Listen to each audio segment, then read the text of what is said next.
قصہ ایک بھکاری کا۔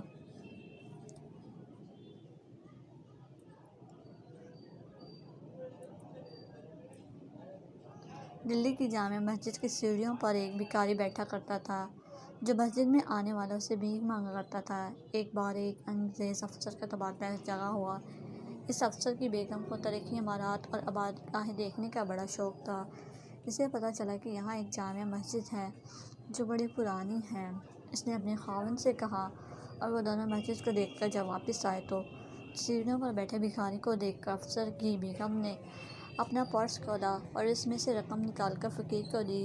اسی بیچ اس کا ہیروں کا ہار بھی کسی طرح اس فقیر کی جھولی میں گر گیا، جس کی نہ فقیر کو خبر ہوئی اور نہ اس افسر کی بیوی کو ہی پتہ چلا۔ وہ لوگ چلے گئے۔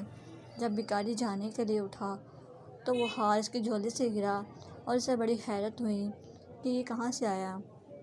اس نے سوچا کہ یہ یقیناً اس افسر کی بیوی کا ہوگا کہ ایسا قیمتی ہار کسی عام آدمی کا نہیں ہو سکتا۔ اس نے ہار اٹھایا اور اسے اپنی جیب میں رکھ لیا۔ کافی عرصہ گزر گیا۔ قریب سال بعد وہی فوجی افسر اس مسجد میں آیا تو اس بھکاری نے اسے دیکھ کر پہچان لیا اور دوڑ کر اس کے پاس گیا اور کہا، جناب 2 منٹ میری بات سن لیں۔ افسر نے کہا، جلدی بتاؤ کیا کہنا ہے۔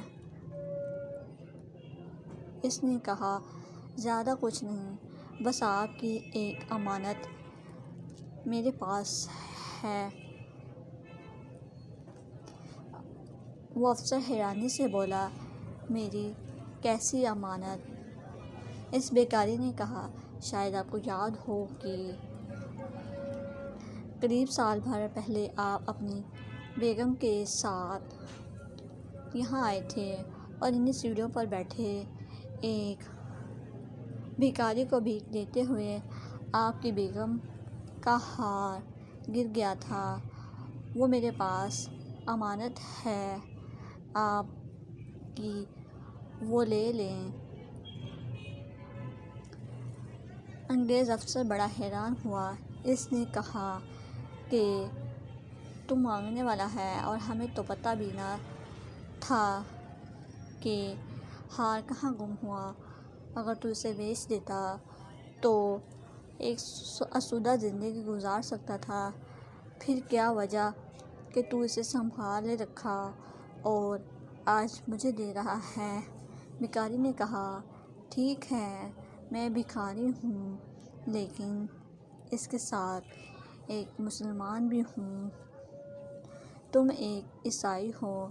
میری غیرت نے گوارا نہ کیا کہ کل قیامت کے دن تمہارے نبی حضرت عیسیٰ علیہ السلام میرے نبی جناب محمد مصطفیٰ صلی اللہ علیہ وآلہ وسلم سے شکایت کریں کہ آپ صلی اللہ علیہ وآلہ وسلم کے ایک امتی نے میرے امتی کی چیز چھپائی اور اسے واپس نہ کی، اور میرے نبی صلی اللہ علیہ وآلہ وسلم کو آپ کے نبی علیہ السلام کے سامنے شرمندہ ہونا پڑتا۔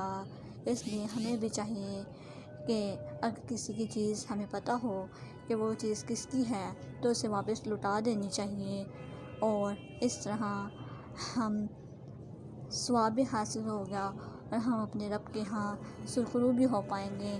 اللہ تعالیٰ ہمیں اس پر عمل کرنے کی توفیق عطا فرمائے۔